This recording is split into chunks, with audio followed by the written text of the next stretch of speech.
Salut le petit lapin, bon, j'espère que vous allez bien. J'avais envie de faire une petite vidéo qui allait reprendre des éléments que j'avais pu mettre sur tolérance et autonomie. Et en fait ça prend naissance une discussion que j'ai pu avoir la petite ortie, avec la petite ortie sur l'outillage portatif quand on a des travaux à faire assez loin sur son terrain ou sur des terrains annexes qui ne sont pas tout à fait à côté de l'atelier. Donc déjà on va faire un petit point de base.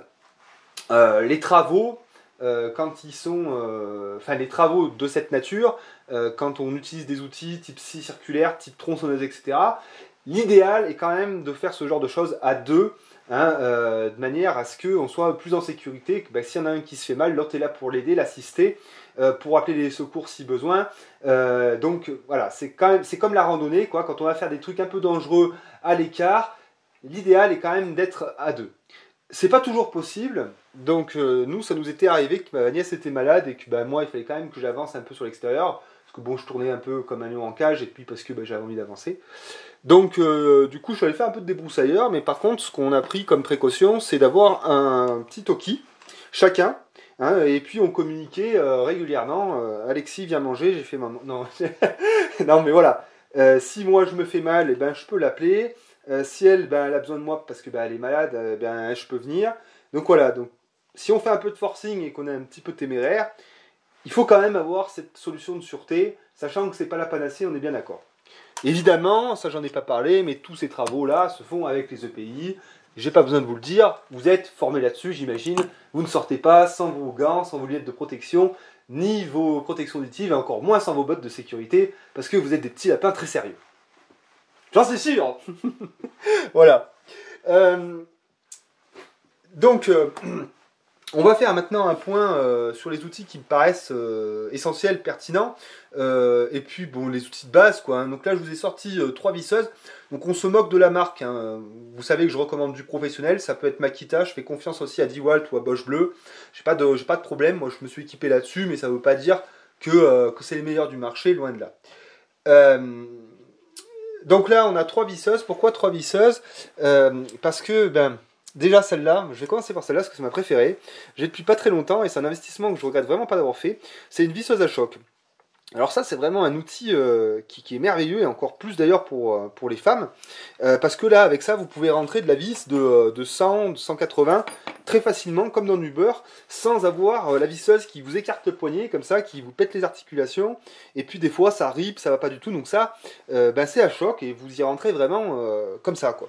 Donc ça, c'est vraiment, pour moi, c'est devenu vraiment ma petite chouchoute, celle-là.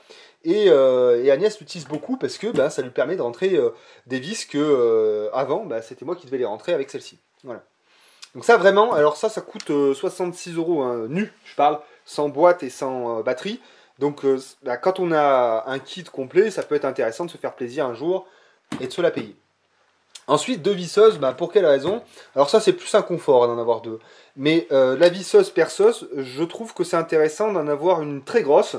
Alors ça n'est pas forcément une très grosse, mais d'en avoir une qui soit relativement puissante, un peu lourde, pour pouvoir percer vraiment fort et mettre de la mèche plate par exemple. Voilà, il faut une perceuse visseuse qui puisse quand même envoyer un peu du jus, quoi. Pourquoi 2? Et tout simplement parce que c'est intéressant. Par exemple, quand on fait de l'ossature en 6-4, c'est des sections qui sont pas très larges, et si on envoie de la vis un peu épaisse, comme des souillons dedans, on va éclater les tasseaux, et puis déjà ça fait du mauvais boulot, et la résistance mécanique elle est plus là, quoi.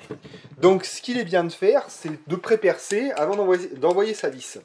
Or, quand on pré-perce, on met son fourré sur la visseuse, on fait son trou, on retire le fourré, et ensuite on met son porte-embout. Et donc tout ça c'est long, c'est chiant.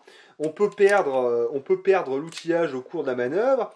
Enfin c'est pénible, quoi. Donc nous on s'est octroyé le luxe d'en avoir 2. Comme ça on en a une qui a le fourré, une qui a le porte-embout. Avec l'une on perce, avec l'autre on envoie la vis. Voilà. Donc ça c'est vraiment les outils de base qu'on va utiliser pour monter de la cabane, pour divers animaux d'élevage, etc. Il y a beaucoup, en fait aujourd'hui tous les outils sont à batterie, les scies circulaires aussi. Alors ça j'en ai vu, je suis vraiment pas convaincu, la scie circulaire ça tète. J'ai une meuleuse sur batterie, vraiment ça tète très fort. Je suis vraiment pas sûr que vous puissiez faire un chantier long sur ce genre de truc, quoi. Alors, moi, pour ma part, les scies circulaires, je préfère les avoir sur secteur. Ce qu'on fait avec Agnès, la plupart du temps, c'est qu'on met le groupe électrogène de 5 kg dans la caisse et on y va. Alors, c'est fastidieux parce que c'est un truc lourd, on n'a pas tous la possibilité voilà, déjà d'avoir un groupe électrogène aussi gros et en plus de le mettre dans un tracteur. Il vous est tout à fait possible de partir sur un EcoFlow, sur un groupe, on parle pas de, on va y venir à l'EcoFlow, mais de partir sur un groupe électrogène de cette taille. Alors celui-là c'est un tout petit, hein, il fait 650 watts, donc il serait même pas capable de faire tourner une scie circulaire standard, hein, parce que la scie circulaire je crois qu'elle a 1500 watts ou quelque chose comme ça, je sais plus. Mais ça serait un peu léger. J'en ai trouvé sur internet des Honda qui font 2,2 kg et qui ont un encombrement similaire. Ils sont aux alentours quand même, ils ne sont pas donnés, ils sont aux alentours de 1100 €, mais on reste quand même toujours en DK d'un EcoFlow. Oui, parce que c'est pas que j'ai une dent contre l'EcoFlow, c'est que ça me paraît être un truc non pertinent. Dans ce cas-là précis, en tout cas, hein, pour, comme je vous ai expliqué, faire des travaux isolés, on va dire. Voilà. Pourquoi je dis ça? Ben, tout simplement, vous savez, moi, j'aime avoir la maîtrise sur mes objets. Et j'aime savoir les dépanner, avoir de la pièce facilement disponible pour les réparer. Alors là, vous voyez, c'est un moteur 2 temps standard. Le seul entretien qu'il y a à faire dessus, c'est peut-être changer les membranes du carburateur. Le carburateur, ben, vous voyez, vous avez 2 vis à dévisser. Vous avez le carburateur qui est ici, qui se démonte très facilement, que vous pouvez nettoyer, que vous pouvez souffler, changer les membranes très facilement. C'est un entretien très simple, qui est vraiment donné à tout le monde. Je ne suis pas sûr qu'un EcoFlow, qui est un produit très technique, très technologique, eh bien, la rusticité du produit vous permet de faire ça, quoi, hein, clairement, voilà. Donc pour moi, eh bien, je suis désolé de vous le dire, mais le groupe électrogène est plus low-tech, finalement, que l'EcoFlow. Bon, bien sûr, ce qui est très séduisant dans l'EcoFlow, c'est l'énergie solaire, etc. Bon, oui, très bien, mais ratio bienfait-prix, bon, je suis pas sûr qu'on soit au top. Bon, bref, j'avais juste envie un petit peu de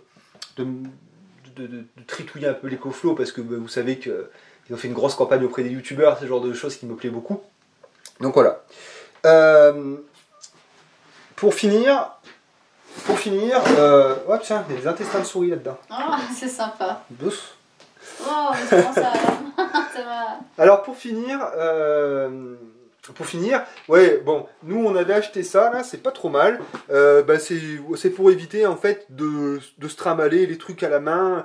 Enfin voilà, on réunit tout là-dedans. En fait, quand on a un chantier à faire, on se dit bah, qu'est-ce qu'on a besoin? On met les pinces, les machins, les trucs dedans, et puis on porte ça, et puis on y va. Pareil, après on rassemble tout dedans, et puis on arrive ici, on range tout.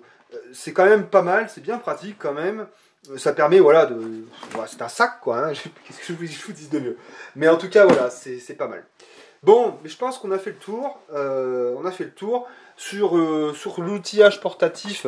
Moi, je vous dirais toujours la même chose. Investissez dans du matériel professionnel. Pourquoi le matériel professionnel? Parce que c'est du matériel qui est fait pour être très rapidement entretenu. Vous voyez, là, ici, vous avez 2 vis. Hein, vous avez 2 vis qui sont là. Je peux même vous le montrer, si vous voulez. Vous avez 2 vis qui... Alors, l'usure la plus récurrente sur ces produits-là, c'est les charbons. Hein, les charbons, ça, de toute façon, vous allez forcément les changer. Et vous voyez, sur de l'outillage professionnel, c'est vrai chez Makita, mais c'est vrai aussi chez DeWalt, chez Bosch, enfin, chez toutes les marques pro. Vous voyez, l'entretien des machines, là, vraiment, c'est fait pour être démonté, quoi. C'est vraiment fait pour être démonté, et ça, voilà. Et là, vous voyez les charbons qui sont juste là. Attends, donc, voilà. Donc là, vraiment, et ça, c'est une pièce d'usure, hein, les charbons. Et bien souvent, les gens jettent leur électroportatif parce que ils savent pas pourquoi ça marche plus, ça fait des étincelles, ils comprennent pas. C'est juste les charbons, mais c'est pas toujours facile de les changer, c'est même pas possible des fois parce que les produits sont pas conçus pour, quoi. Hein, c'est le cas pour la plupart de l'outillage que vous trouvez en grande surface de bricolage, quoi. Donc partez, comme je vous le dis, hein, sur du pro, c'est l'idéal. Et puis voilà, et puis pareil, hein, pour les groupes électrogènes, on part sur des trucs où on voit que la bestiole, parce que c'est bien gentil, hein, il y a un truc qui va falloir, je vais vous dire quelque chose qui va pas vous plaire, tu vois, c'est-à-dire que la petite ortie, elle me fait beaucoup rire parce qu'elle est toujours là. En fait, elle veut des produits qui la rassurent. Et c'est quoi un produit qui rassure le client? C'est un produit qui est clean. Et c'est vrai que l'EcoFlow est clean. L'EcoFlow, c'est un truc lisse avec un joli écran digital. On se dit, ah, c'est, tu vois, c'est un peu une fusée, quoi, tu vois, c'est, tu sais, c'est super clean, c'est joli, ça fait confiance. Sauf que, et ben, ces choses-là, c'est compliqué de les entretenir. Donc, pareil pour les groupes électrogènes, vous allez en voir qui ont des designs, machin, tout ça, super stylé, machin. Franchement, prenez des trucs que à l'œil, ça vous paraît en fait facile à désassembler. C'est comme ça qu'il faut voir les choses, quoi. C'est comme les machines à laver. Les machines à laver, il y en a certaines, bien souvent, ce qui claque, c'est quoi? C'est la courroie derrière. Et en fait, ce qu'il faut regarder sur une machine à laver, c'est pas le design, c'est épuré, il y a un machin, c'est joli. Non, non. On la tourne et on regarde si on a un panneau en tôle derrière qu'on peut ouvrir pour changer la courroie. C'est comme ça qu'il faut voir les choses. Et c'est la même, c'est vrai, tout ce que je vous dis est vrai pour tout en fait. Voilà. Et donc, dans ces habitudes de consommation, il faut aller vers des produits que l'on puisse démonter pour les réparer. C'est la logique que l'on doit avoir en tant que décroissant, en tant qu'autonomiste, en tant que ce que vous voulez. Voilà. Donc voilà, donc je pense avoir fait le tour. Donc je répète parce que c'est important, la sécurité au travail, les EPI, ne pas être tout seul lorsqu'on fait des tâches qui sont dangereuses. Si on est tout seul, les Toki, très intéressant. Et puis ensuite, eh bien, vous équiper avec du matériel professionnel et limiter les gadgets ultra technologiques. Et pour tout ce qui est si circulaire, tout ce qui tourne, qui est très énergivore, préférez passer sur du secteur, accompagné d'un petit groupe électrogène. Voilà mes petits lapins, j'espère que cette vidéo un peu théorique vous aura plu. Je vous dis à la prochaine, et puis prenez soin de vous et bon courage dans tout ce que vous allez entreprendre. Salut!